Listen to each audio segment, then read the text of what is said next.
Alors, analyse vectorielle symbolique, expression de l'opérateur gradient coordonnées sphériques. Donc, l'espace tridimensionnel E est rapporté à un repère orthonormé OIJK. Un point M a pour coordonnées cartésiennes x, y, z. Il se projette en P sur le plan OIJ.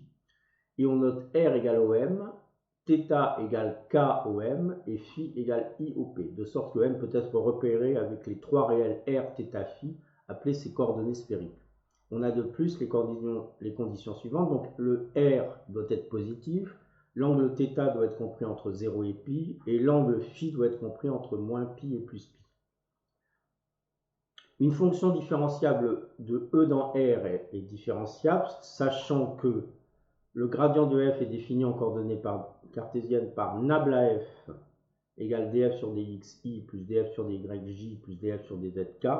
On veut établir la formule nabla f égale df sur dr ur plus 1 sur r df sur dθ uθ plus 1 sur r sinus θ df sur dφ uφ, où ur, uθ et uφ est la base orthogonale locale associée aux coordonnées sphériques de M. Voilà l'objectif de cette vidéo. Bien, alors, nous allons ici, voilà, donc on va reprendre les coordonnées de M. Donc vous avez l'angle oméga ici,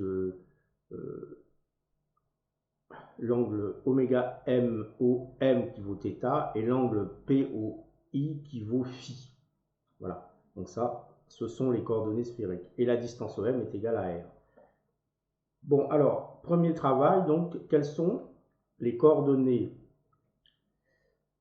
de M dans la base B? Alors, on a notre B la base IJK, hein, c'est la base constituée des trois vecteurs de coordonnées cartésiennes, et oméga la projection orthogonale de M sur OZ. Hein, si vous voyez, oméga c'est la projection orthogonale de M sur OZ.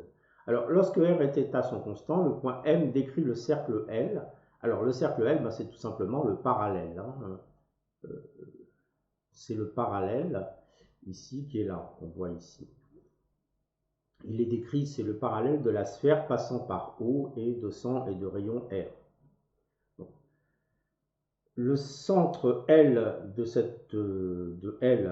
parallèle, c'est le point oméga, et son rayon est donc oméga M égale OP égale R sinus θ. Donc ça, c'est de la trigonométrie basique. Hein. On peut la qualifier comme ceci. Voilà. Alors,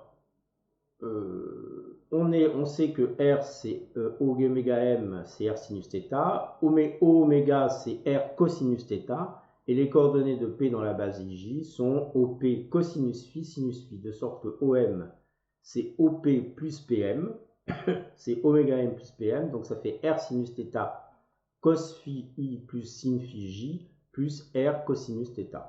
Donc, eh bien, en développant, on trouve que les coordonnées de M sont R sinus θ cosinus phi, R sinus θ sinus phi et R cosinus θ. Et ces coordonnées sont exprimées évidemment dans la base B. Voilà.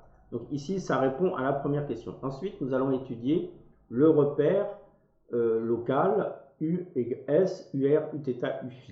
Alors, ce repère est constitué du vecteur UR, vecteur linéaire unitaire collinéaire au vecteur OM, du vecteur Uθ, vecteur unitaire tangent au méridien passant par M, donc R et phi sont constants, et du vecteur UφI, vecteur unitaire tangent au parallèle passant par M avec R et θ constants.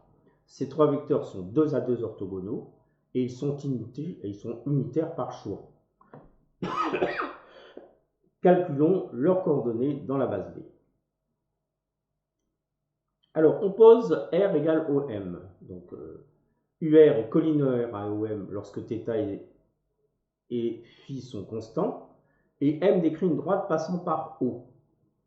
Et le vecteur est de vecteur unitaire UR. UR est donc le vecteur tangent à la trajectoire de M à θ et phi constants. On a donc UR égale dr sur dr et on pose donc les coordonnées de UR sont sinus θ cos sinus phi I plus sinus θ sinus phi J plus cos θ M. En fait, c'est tout simplement les coordonnées de vecteur OM divisées par la longueur R, tout simplement, hein, puisque en fait c'est un vecteur unitaire. Uθ est le vecteur tangent à la trajectoire de M à R et phi constant. Mais cette trajectoire n'est autre que le méridien de la sphère S de centre O et de rayon R. Ce vecteur tangent est uθ égale k fois dr sur dθ, et il faut calculer k pour que la norme de uθ soit égale à 1. Alors, comme la norme de dr sur dθ est égale au rayon du méridien, on a dr sur dθ égale r. Et donc k, c'est 1 sur r, et finalement, on trouve uθ égale 1 sur r dr sur dθ. Alors, ceci permet d'obtenir la formule uθ égale cosinus θ cosinus phi i plus cosinus θ sinus phi j moins sinus θ k. Alors, pour finir, on va faire le vecteur u phi, qui est le vecteur tangent à la trajectoire de M à R et θ constant. Donc, cette trajectoire, c'est le parallèle de la L de la sphère S de centre O et de rayon oméga M.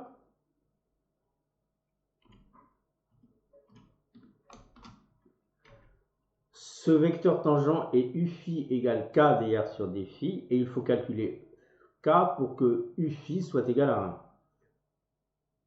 Alors, comme dr, comme la norme de dr sur d phi est égale au rayon oméga r du vecteur L, on a dr sur d phi égale oméga m égale r sinus θ. Et donc k est égal à 1 sur r sinus θ. Et finalement, on trouve la formule u phi égale 1 sur r sinus θ dr sur d phi. Alors, ceci permet d'obtenir la formule u phi égale moins sinus phi i plus cosinus phi j.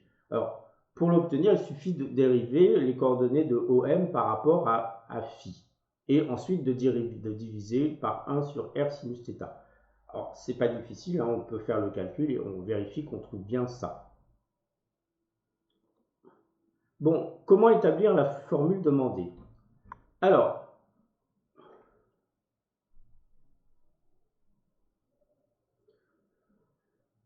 qu'est-ce que c'est que la formule demandée? C'est nabla f égale df sur df ur plus 1 sur r df sur dθ uθ plus 1 sur r sinus θ df sur d phi u phi. Alors, on part de l'expression de nabla f en coordonnées cartésiennes exprimée dans la base B. Et on effectue le changement de variable de base afin de calculer les coordonnées de nabla f dans la base S égale ur uθ uφ. Et on va montrer que dans cette base, dans cette dernière base, les coordonnées sont drf, 1 sur r dθ f et 1 sur r sinus θ d phi f. Alors, voici la matrice M, dont les lignes sont les coordonnées des vecteurs UR, Uθ, Uφ. Donc on écrit les coordonnées des trois vecteurs UR, Uθ, Uφ qu'on a obtenus tout à l'heure en ligne. Et on obtient, alors ce sont les vecteurs de la base M, nous allons établir que cette formule, que cette matrice est en fait la matrice de passage de B vers S. Alors en effet la matrice transposée de la matrice M, donc matrice transposée, c'est la matrice P de S vers B, c'est-à-dire la matrice de passage de la base S vers la base B. Alors ça résulte d'un cours d'algèbre linéaire élémentaire, hein, étant donné que les vecteurs U, on a écrit en colonne, on a écrit les coordonnées vecteurs en ligne.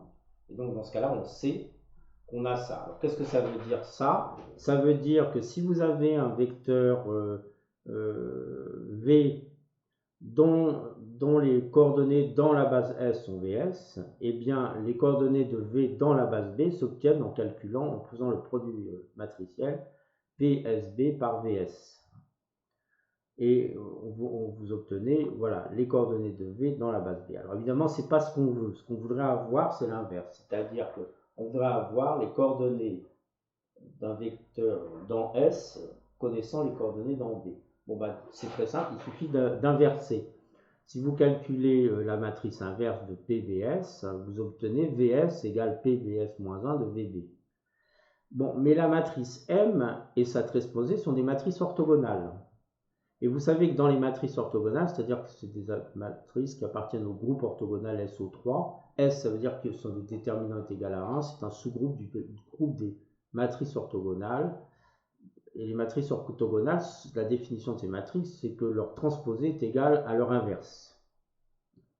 Et donc, on a bien matrice M égale transposée de la matrice M de passage de S vers B, qui est l'inverse, qui est égal à l'inverse de la matrice de S vers B, et qui est égal à la matrice de B vers S.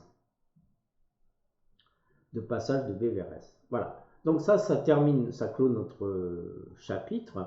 Et pour conclure, nous allons faire la conclusion. Donc on a vu que on a posé R égale OM. On a vu que le vecteur UR c'était égal à dr sur dr, que le vecteur Uθ c'est 1 sur R dr sur dθ. Et enfin, on a vu que Uθ c'est 1 sur R sinus θ dr sur dφ. On a vu que la matrice de passage des coordonnées cartésiennes en coordonnées sphériques est la matrice qui admet pour ligne les vecteurs de S. Donc, on va résumer tout ceci dans ces calculs-là, dans cette ligne de calcul. Vous avez M, donc, qui est la matrice de passage de B vers S. Donc, ici, on a écrit cette matrice en fonction de phi et de θ. Et on l'écrit ici, on sait que la première ligne, c'est dx sur dr, dy sur dr, dz sur dr. Pourquoi? Parce que c'est UR. UR, c'est dr sur dr. La deuxième ligne, c'est 1 sur R dr sur dθ, mais 1 sur R dr sur dθ, c'est 1 sur R dx sur dθ, 1 sur R dy sur dθ, 1 sur R dz sur dθ. Et la dernière ligne, ben, c'est 1 sur R sinus θ dr sur dφ. Et ça n'est autre que 1 sur R sinus θ dx sur dφ, 1 sur R sinus θ dy sur dφ, et 1 sur R sinus θ dz sur dφ. Donc, pour avoir les coordonnées de nabla f dans la base S, il suffit donc de calculer m fois le nabla f, mais exprimé dans la base B. Et dans la base B, on sait que les coordonnées de nabla f, c'est df sur dx, df sur dy, df sur dz.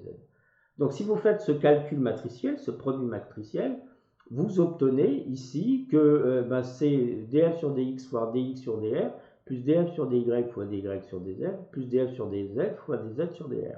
Et ensuite, vous avez la même chose, 1 sur r fois df sur dx, dx sur dθ, plus df sur dy, dy sur dθ, plus df sur dz, dz sur dθ.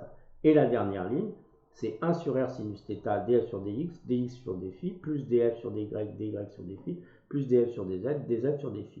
Mais ces trois expressions ne sont autres que la première c'est df sur dθ, la deuxième c'est la première c'est df sur dr, la deuxième c'est df sur dθ, et la troisième c'est df sur dφ.